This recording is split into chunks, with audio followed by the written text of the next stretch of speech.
in the science class, no, but the argument to be taught and understood dialectically, very much so, and for equal time, because that's what they're asking for, and how fair-minded could they get, it will have to be the case that any church that takes any subsidy from the faith-based initiative has to devote a portion of its time to teaching Darwinism. Touché. Yeah. Anybody else have anything to add on that? No. Okay. Here's our second question from Muhammad Ahmad in Egypt. Instead of focusing the discussion on the very limited reference of what we believe, why can't all concerned, theists, atheists, agnostics, and so forth, remain more focused on the miracle of creation, its beauty, its never-ending artistic potential? That should be profound and intoxicating enough for one lifetime, if not numerous lifetimes, according to what one's belief system is, of course. Wouldn't you say? Noah, wouldn't you say? I think it's a beautiful statement. It's a beautiful statement. Not a question. All right, nothing to say on that? Okay, they were lovely questions, though, even if they didn't provoke many answers. Now, okay, so I see only one question so far. Well, that will let us get out early, I suppose. Please. You haven't talked much about the fact that in capitalist countries where science and education are spreading and answering the questions and the skepticism and the superstition, that religion has become less a factor, and there are fewer people who are members of the church. Isn't that, admittedly, a long way down the track, the answer to this problem? No, because the question is, aren't the advances of science, by getting God out of the sciences as an explanation, that eventually down the road, can't we expect to live in a world without religion? Is that fair enough? Capitalism is having that impact, right? Certainly in Europe and even among non-migrant communities here. So if we include capitalism as one of these powerful destructive or creative destructive forces like science itself, aren't these things essentially making religion marginal or irrelevant? Essentially what you're talking about is the disenchantment of the world. The world is no longer magical to us because of all these forces, because of what we discover and because of what we shape ourselves. Science is answering the questions. Right. Well, no, because science cannot answer the question, how did it get that way? Because behind every scientific explanation that gives you a formula, that gives you a date, that gives you an event, you can always pose the question, well, how did that happen? And how did that get there? There is no end to that long chain of questions. So what that means is that, in fact, from the point of view of religion, divesting from having to do magic can in fact strengthen it in terms of simply focusing on the questions that the human mind unaided cannot answer. Would any of you like to add anything to that? Well, if I could make a plea for a little anthology that I've edited called The Portable Atheist, Essential Readings and Writings for the Non-Believer, I would say that some of the best refutations of religion and the best negations of the religious world outlook were written long before Darwin, long before Einstein, certainly long before capitalism and technology and the materialization of so much of human society. If you want to find out how to argue against religion, go and read Lucretius. All right, sir. In Iraq, are we utilizing matters of faith and moral authority to try and help dampen the violence and leave a more secular, pluralistic civil society behind? Did everyone hear that question? Is that working? In Iraq, are we using faith, in effect, to help produce a better, more effective society there? I'm not entirely sure how to answer that. But the short answer is no, we're not.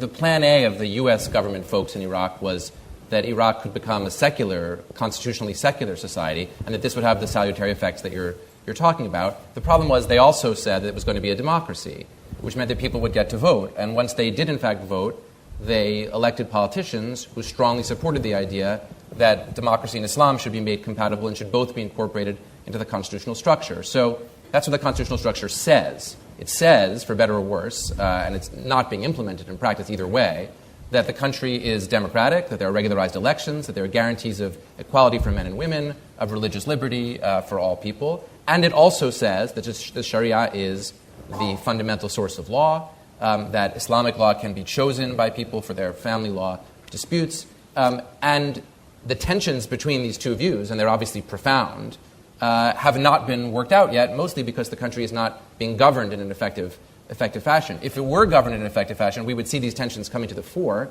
and possibly pulling the country apart, possibly being resolved. Hard to know at this point. Though all that's true and well put too, there's an exception to it, which would be an illustration of an earlier point I made. In the autonomous Kurdish provinces in the north of the country, about roughly a fifth of the country, the Kurdish regional government, which is also mandated by the Iraqi constitution, this does not apply. The mullahs do not rule. The population votes for secular leaders and parties. And as a result, it is by every measure of distance enormously more prosperous, more free, more developed, and more democratic than the rest of the country. Purely because it's more secular. There isn't even one coalition soldier there. There's no need for it. It's also homogeneous, though. I mean, the Kurds fought a terrible civil war among themselves, and once they resolved that civil war, the two secular sides fought a civil war. They've even stopped killing each other, yeah. And there are no car bombs and suicide bombs, all that kind of thing. You only get that among the faith-based community. The best answer to the question was a headline in the newspaper, The Onion, which read, "War-torn Middle East turns to religion for solace." Yes. In other words, now the lights are on. You didn't see that? Controversy about whether or not there really is going to be a clash of civilizations coming in the future.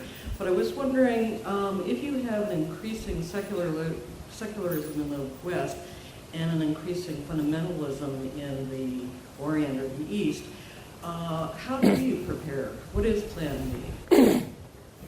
Is the premise of the question also correct, that we have increasing secularism in the West and increasing fundamentalism in the non-West? Because one of the forms the clash takes is the importing, usually from the most backward parts of the Muslim world, from parts of the mountains of North Africa and the tribal areas of Pakistan, for example, into the West, bringing with them not just a very, very rugged and what's the word I'm looking for? Fundamentalist version of their own religion, but also things like arranged marriages, repeated marriages between cousins, the areas of Yorkshire now in England, where the Muslim population is 10%, but is 90% of the deformed births because of the repeated inward marrying, cousin upon cousin upon cousin, imported from backward areas of the rest of the world, and creating no-go areas in almost every major city in Europe where the police are afraid to go.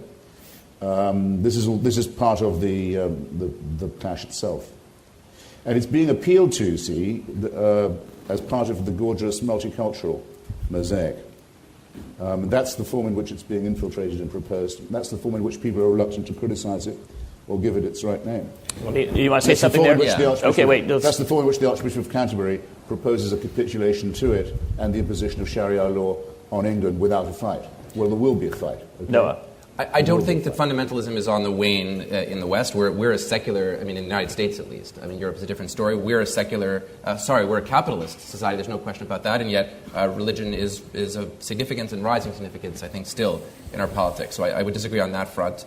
Wasn't a question. Let him just finish because we have other questions. It was a premise to her question. Yeah. And then with respect to the question of how Europe will cope with these things that Christopher was referring to, I don't know. I'm made extremely nervous by a European discourse about different people who are immigrating, who are somehow genetically inferior. This is and when people are reticent about this discourse, well, the discourse that there are greater. I have not seen any statistics with respect to this. It's the first time I'm hearing about this claim about deformed births in Yorkshire, I'd be interested to hear about it. But it's not. It's very far from being outlying. That statement is very far from being outlying in the contemporary center-right discourse of Europe about the Muslim immigrants, the no-go zones in the cities, as though that were in the middle of Paris. not the responsibility of the state authorities to enforce the law. But would you say, in fact, it's a less perilous world than Christopher is making it out to be? There are many dangers in our world, but what I would disagree with is Europe, this end in terms of Europe. Yes, I don't think that Europe is about to enter into a clash of civilizations, even inwardly. I do not. Okay, next question, sir. Yeah, build on that a little bit as well. Why isn't the plan B improving both the quantity and the quality of the discourse? Well, we've been doing that short Yeah, more. it's been an hour. You've just heard. You must have been, even your question has become more refined than it would have been half an hour ago.